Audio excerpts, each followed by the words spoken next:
of 1906. Scientists and FEMA, the Federal Emergency Management Agency, are warning of a pending doom for the Pacific Northwest. An earthquake along a little-known fault line that would kill thousands and affect millions. The Cascadia subduction zone stretches about 700 miles from Cape Mendocino, California, to Vancouver, Canada. Big cities expected to be affected include Seattle and Portland. Some scientists believe the earthquake, when it goes off, will reach between 8.7 and 9.2 on the Richter scale and cause a tsunami. So will this new revelation become a reality? Is it only a matter of time? I was joined earlier by John Vidale, a seismologist at the University of Washington. I first asked him why we're just now hearing about this little-known fault line in the Northwest that appears to be so much worse than the San Andreas, the commonly known fault line in California. Well, we hear the most about the San Andreas because it has about 3/4 of the risk that we estimate for the West Coast. We've known about the Cascadia subduction zone for quite a while. It's a serious risk. A big earthquake in the Pacific Northwest could be the worst disaster the country has faced historically. But it only has a small chance each year, about 1 in 300 chance. We're hearing about it this week because some reports have somewhat overestimated the impact of the event. The event would be very serious, $100 billion in damage is one estimate, and kill perhaps thousands of people. But the reports we're hearing this week are wiping out the entire coast in large parts of the city of Seattle and Portland, killing tens of thousands of people. And these are bigger than the estimates most people think. So in a sense, this week we're worrying about some kind of overestimates of what the impact of this earthquake might be.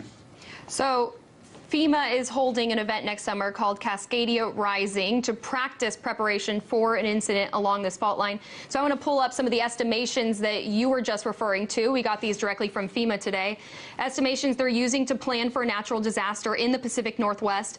They project a disaster along this fault line could result in 13,000 people dying, 27,000 people being injured, 1 million people being displaced and needing shelter, and an additional 2.5 million people needing food and water. So these numbers, they really are staggering, but you're saying they're not quite realistic.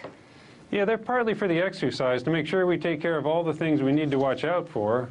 So it's a bit of a worst case. The numbers that are kind of objective and for the use of planning for preparing are more in the order of 1,000 people killed, 2,000 people killed, and $100 billion of damage, but not leveling the cities of Portland and Seattle. And some of the reports have even more exaggerated the impact than the FEMA scenario that's for the exercise next year. That's right. Well, it's good to prepare. If something like this were to happen, what are the areas that would be affected? Well, the fault does run all the way from Northern California up into Canada, so it would affect a wide zone, and it would affect, the cities of Seattle and Portland seriously, but it would only affect, a few of the buildings, the older buildings, perhaps some of the bigger buildings, some of the bridges.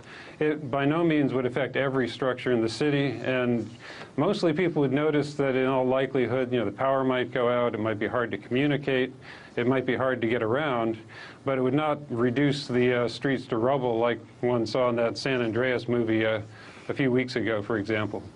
So they're talking about a tsunami being a possibility. When we think tsunami, we think of what happened in Japan, Fukushima. That was a terrible tragedy. Is a tsunami likely, and how far inland would it affect people in the Northwest?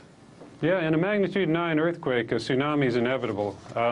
And the height of the tsunami is anywhere between 5 meters and 20 meters. The tsunami in Japan was the biggest we've ever seen, about 30 meters, but that only hits in rare cases, and it was quite a surprise when it did in Japan.